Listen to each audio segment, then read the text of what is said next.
வணக்கம், welcome to Udumalai food point. நம்ம வெளியே ரெஸ்டாரண்ட்ல போய் நிறைய ஃப்ரைட் ரைஸ் சாப்பிட்டுருப்போம், ரோட்டு கடையில் சாப்பிட்டுருப்போம், ஹோட்டலில் சாப்பிட்டுருப்போம். அதில் நிறைய சாஸ் எல்லாம் யூஸ் பண்ணுவாங்க. நம்ம குழந்தைகளுக்கு டிஃபன் பாக்ஸுக்கு லஞ்சுக்கெல்லாம் பார்த்தீங்கன்னா சிம்பிள் அண்ட் ஈஸியா வீட்லயே இந்த சாஸ் எல்லாம் ஊத்தாம ஒரு சூப்பரான மஷ்ரூம் ஃப்ரைட் ரைஸ் செஞ்சு காட்ட போறேன். வாங்க வீடியோக்குள்ள.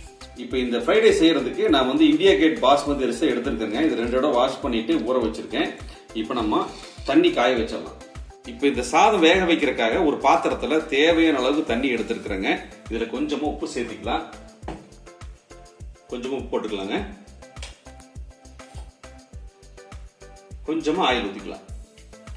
அரிசி ஒன்னோட ஒன்னு ஒட்டாம இருக்கிறதுக்காக கொஞ்சம் ஆயில் ஊத்தியாச்சு.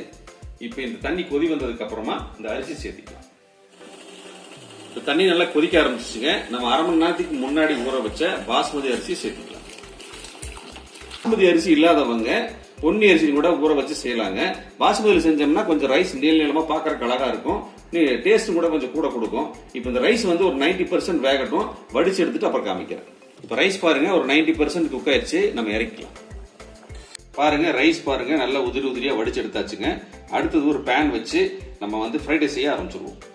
இப்போ அடுப்பத்தை வச்சுட்டு ஒரு கனமான பேன் வச்சாச்சுங்க. நம்ம ஆயில் ஆட் பண்ணிக்கலாம்.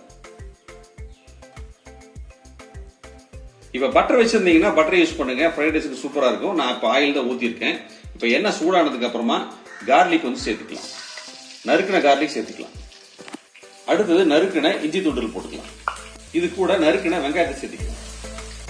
இப்ப வெங்காயம் பாத்தீங்கன்னா ரொம்ப பொன்னிறமா வதங்க வேண்டாங்க, ஒரு கண்ணாடி பதம் வந்தா போதும். இது கூட பாத்தீங்கன்னா நறுக்கின குடமிளகாய் ஆட் பண்ணிக்கலாம். இப்ப இது கூட பாத்தீங்கன்னா நீங்க காய்கறி நிறைய சேர்த்திக்கலாம். முட்டைக்கோஸ் சேர்த்திக்கலாம், இல்லாட்டி கேரட் சேர்த்திக்கலாம். இப்ப நான் இந்த குடமிளகாய் இருக்கிறதுனால இந்த குடமிளகாய் சேர்த்திருக்கேன். இதுவும் சூப்பரா இருக்கும். இல்ல முட்டைக்கோஸ் கேரட் இருந்தா சேர்த்து நல்லா நீள நீளமா சீவி போடுங்க, சூப்பரா இருக்கும். இது கொஞ்ச நேரம் வதங்கட்டும். இன்னைக்கு ஒரு 200 கிராம் மஷ்ரூம் எடுத்திருக்கீங்க. இந்த மாதிரி கட் பண்ணிக்கங்க சன்னமா. நம்ம குருமா சப்பாத்தி கிரேவில செய்யும் பாத்தீங்களா, அந்த மாதிரி இல்லாம இந்த மாதிரி ஸ்லைஸா கட் பண்ணீங்கன்னா சீக்கிரம் குக் ஆகும், சாப்பிடறதுக்கும் நல்லா இருக்கும். அறுக்கின காளான சேர்த்திக்கலாம்.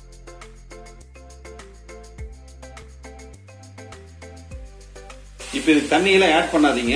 கிட்டத்தட்ட ஒரு 5 ல இருந்து ஒரு 7 நிமிஷம் குக் ஆகும். நம்ம இந்த மஷ்ரூமுக்குள்ள தண்ணியே போதும் இதெல்லாம் குக் ஆகிறதுக்கு. நல்லா கலரி வரும். இப்ப காரத்துக்கு ஒரு 3/4 டீஸ்பூன் பெப்பர் மட்டும் ஆட் பண்ணிக்கலாங்க. வீடியோ ஸ்டார்டிங்ல சொன்ன மாதிரி பாத்தீங்கன்னா எந்த சாஸ் எந்த கலரு எதுவுமே நான் காரத்துக்கு எதுவுமே யூஸ் பண்ணல. குடமிளகாயில கொஞ்சம் காரம் இருக்கும், அதுவே இதுக்கு போதுமானது. கூட பாத்தீங்கன்னா கொஞ்சமா பெப்பர் சேர்த்திருக்கேன். ஏன்னா ரைஸுக்கு நம்ம உப்பு சேர்த்திருக்கோம், கொஞ்சமா இதுக்கு சேர்த்திக்கலாங்க. ஒரு 1/2 டீஸ்பூன் சேர்த்திட்டு மறுபடியும் கலந்துக்கலாம். மஷ்ரூம் பாத்தீங்கன்னா குக் ஆயிடுச்சுங்க. நம்ம அடுத்தது நம்ம வேக வச்சு வச்சிருக்கிற பாஸ்மதி அரிசி சேர்த்திக்கலாம்.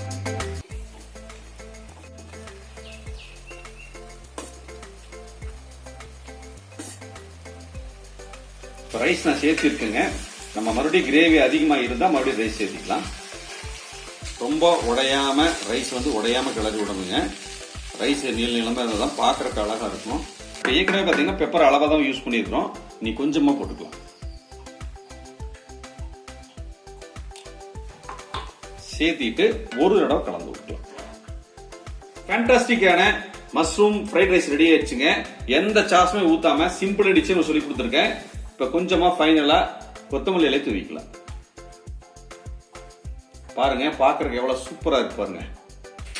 அவ்வளவுதாங்க, ரெடி ஆயிடுச்சு. சூப்பரா ரெடி ஆயிடுச்சு. நல்ல குழந்தைகளுக்கு டிஃபன் பாக்ஸ் கட்டி கொடுங்க, இல்ல ஹஸ்பண்டுங்களுக்கு பாத்தீங்கன்னா லஞ்ச் கட்டி கொடுங்க, சூப்பரா இருக்கும். எந்த வித கலரும் ஆட் பண்ணாம பண்ணிருக்கேன். இதே மாதிரி நீங்களும் ட்ரை பண்ணி பாருங்க. இதை வேற ஒரு பவுல்ல மாத்திக்கலாம். ஒரு அட்டகாசமான மஷ்ரூம் ஃப்ரைட் ரைஸ் சூப்பரா செஞ்சு காமிச்சிருக்கேன். சிம்பிள் அண்ட் ஈஸியா, எந்தவித சாஸும் ஊத்தாம. வீடியோல முதல்ல சொன்ன பாத்தீங்கன்னா எந்தவித சாஸுமே ஊத்தாம சிம்பிள் அண்ட் ஈஸியா, காரம் இல்லாம, ஆனா டேஸ்ட் வேற லெவல்ல இருக்கும். எப்படி இருக்குன்னு பார்த்துட்டு கமெண்ட் சொல்லுங்க. இந்த வீடியோ பிடிச்சிருந்தா லைக் ஷேர் பண்ணுங்க, கமெண்ட் பண்ணுங்க. எங்க சேனலுக்கு சப்போர்ட் பண்ணுங்க, சப்ஸ்கிரைப் பண்ணுங்க. நன்றி, வணக்கம். அடுத்த வீடியோல பார்க்கலாம். பாய்.